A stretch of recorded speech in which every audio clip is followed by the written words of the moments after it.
And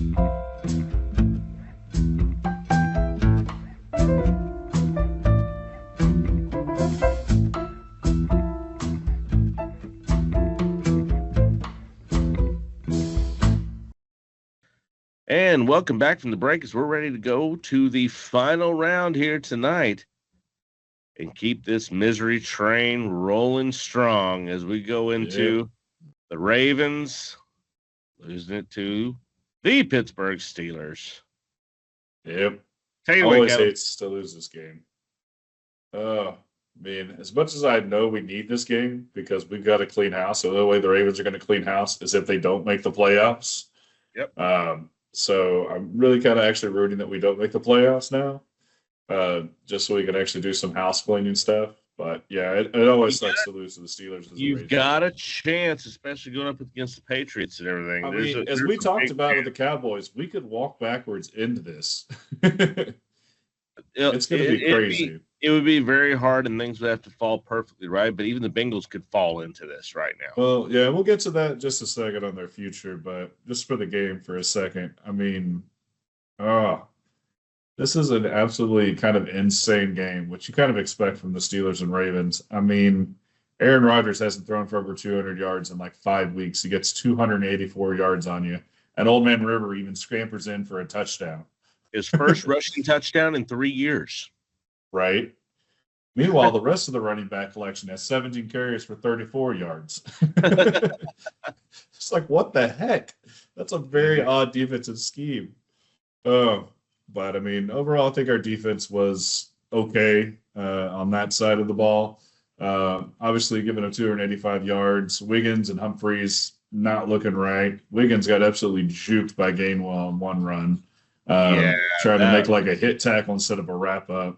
Roquan Smith also looking foolish out there at times. So, I mean, there's a lot of players that just look out of sync or out of place. And I was even telling Jeff, I don't understand why we're not pressuring them more. We're almost always playing off the ball or off the receivers.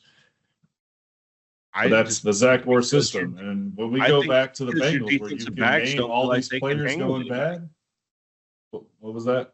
I don't think your defensive backs feel like they could hang with anyone. Well, honestly, I think this is a scheme thing. Like you said, if you could name all these players that are bad, it's not the players, it's the scheme, it's the coverage calls. So, I mean, that's another reason, like, I need Zach Orr gone.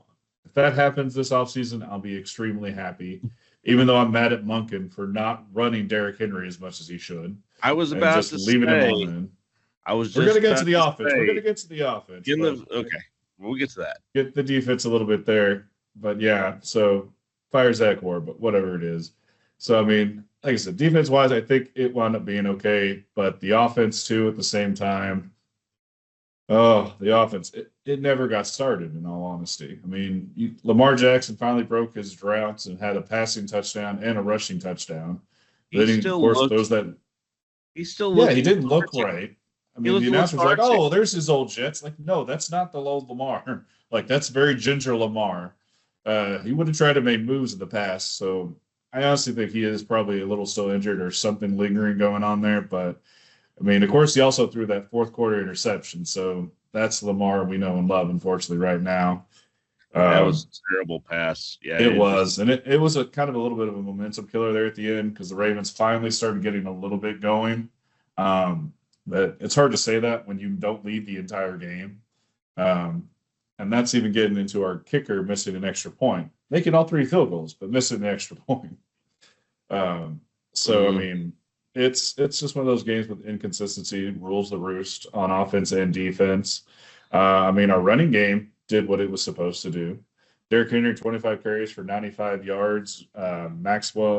Mitchell coming out for 6 carries for 76 yards. So, I mean, we ran it fairly effectively. You did, but why were they running Ali in the fourth? Like, that's the point. Yeah, I was just about to say, I don't understand why Derrick Henry's not in for like those last, I would say, 2 drives. It was all Ali.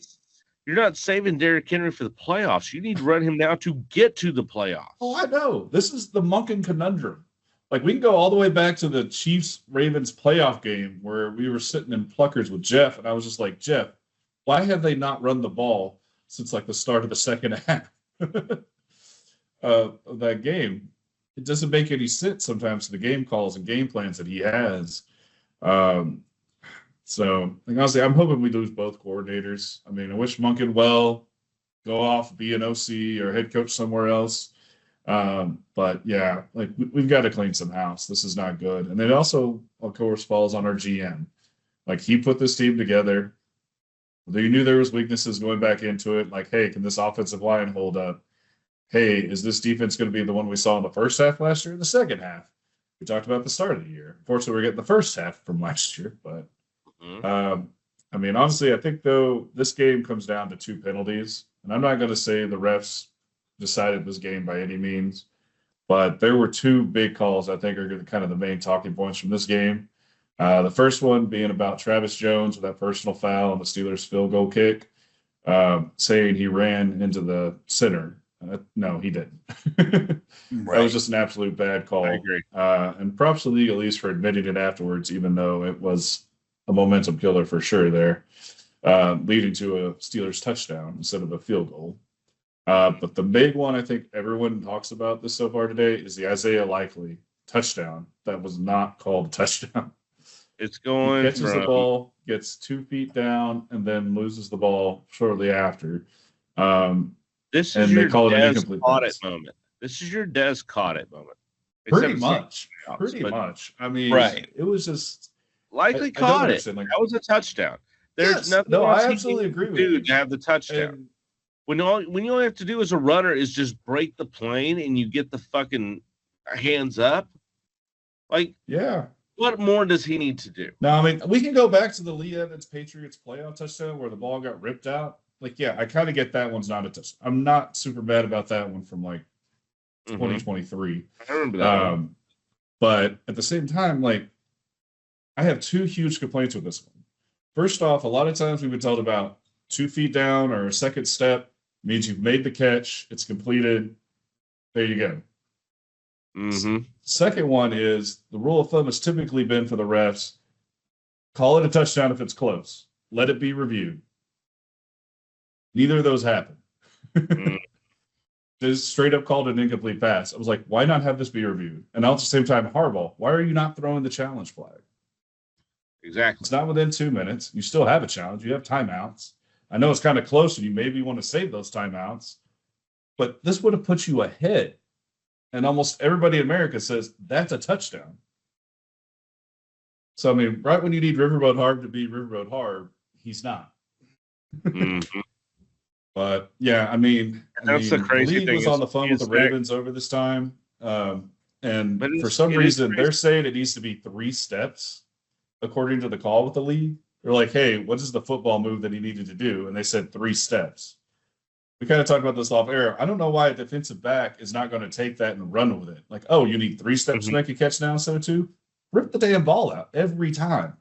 Every single. Play through the whistle. We should do.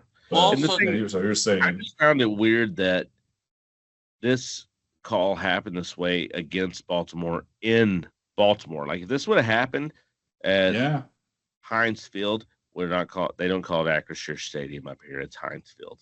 But if that would have happened up in Pittsburgh, okay, understandable. You know they're getting a little home cooking. But for that call to happen in Baltimore, shocking to me. Yes, very true, very true. And now we've lost to 2 of our big division rivals at home. So now our 2 remaining games against them are going to be on the road. I think you were going to say something, Jeff? Oh no, I was just going to say it. So if another thing that gets me is if, say, a wide receiver has 2 feet in, barely, and they fall out of bounds, and then is that considered a football move, or how come that's not? Yeah, I mean, this whole thing's in question now, I think, too. I mean, this is a boon for the defense, like I was saying, I think. So we'll have to see how it goes. But yeah, I'm just incredulous that it's not, and even more so, like Porter said, you're at home. You expect to get that call. Exactly. But, I mean, you go against 2 well-known maxims, but with the 2 feet down, or aka the football move being made that way, and if it's close, call it what it is, a touchdown, so it'll automatically be reviewed. And it didn't happen. And I feel like a lot of life kind of Right. left the Ravens team after that too. So it's a huge momentum killer. But it is what it is. Like I said, I'm really hoping the Ravens don't make the playoffs just so we can clean house, which is very odd for me to say, but unfortunately we're in that mode right now. And the Ravens are pretty much going to have to win out or go 3-1 and not have that loss be against the Steelers or Bengals to kind of walk themselves backwards into winning this division, which is the only way they're going to make the playoffs. Because this whole division is bad, much like the Eagles and Cowboys division. Somebody's got to win, even though they're probably going to be smoked in the first round of the playoffs. They're going to win against their will is what's going to happen. Pretty much. Yes. The sad thing is that the Ravens, what you're wanting, they're really about where the Cowboys were at with the end of the Mike McCarthy era. It was like, just lose so we can fucking fire everyone. Like, just be done with it. Like, I'm just tired of the mediocrity. Yeah, and it's really, not a good place to be. And I know you want to get rid of the coordinators, but when is it time to get rid of Harbaugh? Oh, I've already called for his head this year. I'm fine if he gets fired too. That's not kind of the Ravens' way, so I don't see it happening, the coach-wise. But I do think the Cardinal, at least one of the coordinators, most likely Orr, because he's low-hanging fruit, Monken may be able to keep his job. But if we're not drafting D-line and O-line this next draft, I want the GM fired too. Oh, agreed. You got to build it with the meat and potatoes. Those big boys. Oh yeah, for sure. Because it doesn't matter what flashy pieces you get, what flashy quarterback you get. If you don't have those big boys, I mean, we were happy. Hey, we got DeAndre Hopkins and Jair Alexander. That's just going to put us over the top.